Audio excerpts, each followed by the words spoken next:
Assalamualaikum warahmatullahi wabarakatuh. Baiklah, perkenalkan, nama saya Suci Wulandari. Di sini saya akan memaparkan materi tentang bioprospeksi bakteri. Baik, di sini kami akan menjelaskan tentang bioprospeksi bakteri dengan dosen pengampu Ibu Jessi Oktavia Harahap, SSI MSc, dengan anggota kelompok yaitu ada Fatmawati dan saya Suci Wulandari. Nah, sebelum itu kita harus tahu apa itu bioprospeksi.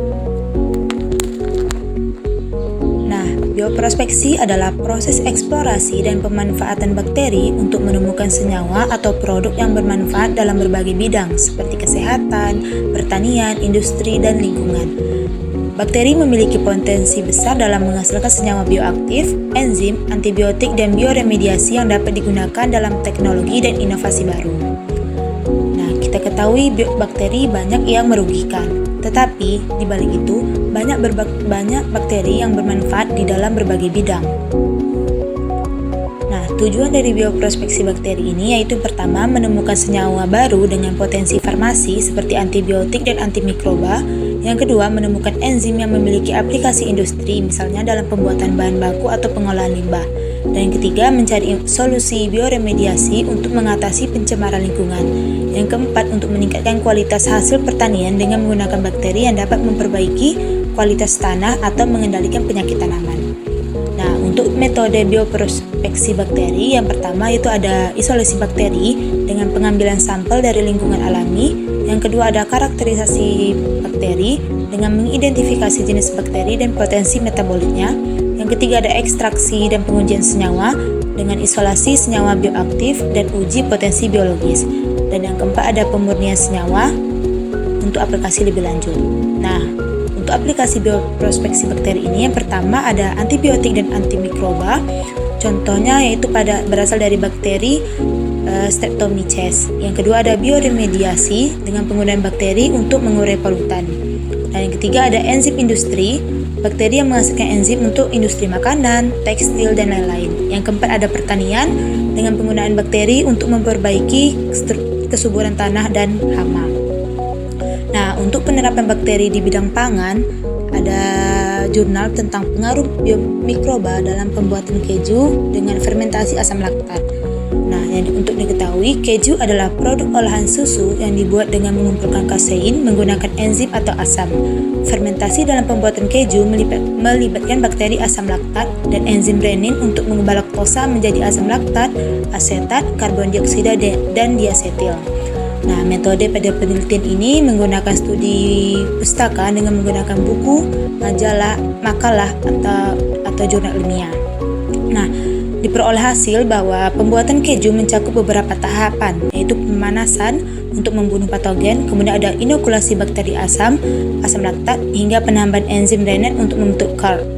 Nah, keju ini menjadi hasil fermentasi yang dimana mengandung konsentrasi nutrisi yang tinggi dibanding dengan tiketnya. Kemudian ada penerapan bakteri di bidang pertanian, diambil dari jurnal tentang penggunaan agen hayati Rhizobium sp dan Pseudomonas fluorescens terhadap pertumbuhan tanaman kedelai pada tanah salin. Nah, tanah salin memiliki produktivitas rendah akibat salinitas tinggi, pH alkalin, dan minimnya unsur hara. Agen hayati seperti Rhizobium dan Pseudomonas juga mendukung pertumbuhan tanaman dengan meningkatkan kadar natrium dan fosfor.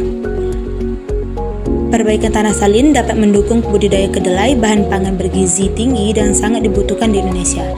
Metode yang digunakan yaitu ada persiapan tanah, kemudian perbanyakan bakteri, dan perlakuan benih kedelai yang ditanam dengan 5 benih per polybag. Nah, hasil didapatkan bahwa pemberian Rhizobium pada berbagai konsentrasi meningkatkan pertumbuhan kedelai termasuk tinggi tanaman, biomasa basah, dan jumlah daun.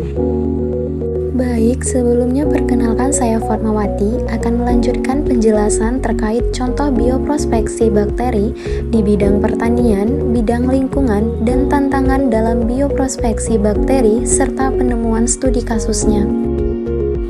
Berikut penerapan bakteri di bidang pertanian, contohnya Rhizobium sp. Peranan Rhizobium sp ini sebagai fiksasi nitrogen meningkatkan nitrogen atmosfer dan mengubahnya menjadi bentuk yang dapat digunakan oleh tanaman leguminosa kacang-kacangan. Kemudian produk dari Rhizobium sp ini biofertilizer berbasis Rhizobium seperti nitrofik atau legumefik yang bisa digunakan untuk meningkatkan kesuburan tanah dan hasil panen tanaman kacang-kacangan. Rhizobium sp ini juga diketahui membentuk koloni pada permukaan akar yang merangsang refiksasi nitrogen biologis dan menyediakan nitrogen untuk tanaman polong-polongan atau kacang-kacangan karena dianggap sebagai proses penting untuk meningkatkan hasil dan kesuburan tanah.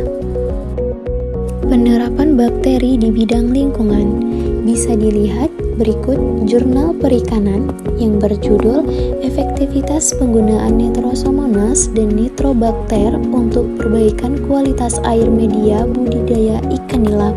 Ikan nila atau disebut juga dengan Oreochromis niloticus adalah ikan air tawar bernilai ekonomi tinggi. Namun kendala seperti penurunan kualitas air budidaya dapat mengganggu pertumbuhan, menurunkan imun ikan dan memicu kematian massal.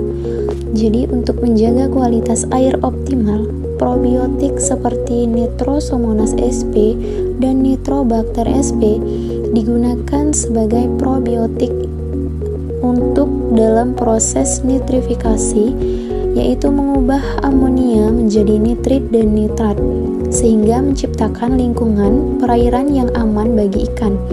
Penelitian ini bertujuan untuk mengkaji pengaruh bakteri Nitrosomonas dan Nitrobacter terhadap kualitas air budidaya ikan nila.